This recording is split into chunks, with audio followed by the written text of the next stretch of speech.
तुम देखो ठीक है। हाँ तुम टेंशन ना लो।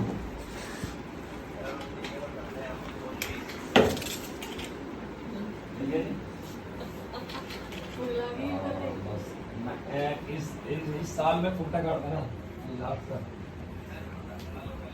ओ नहीं नहीं नहीं नहीं नहीं जी, मैं कह रहा हूँ कम से कम 15-20 लाख रुपये लगेंगे मकान बनाने के। मुझे पता नहीं, मैं तो बता रहा हूँ।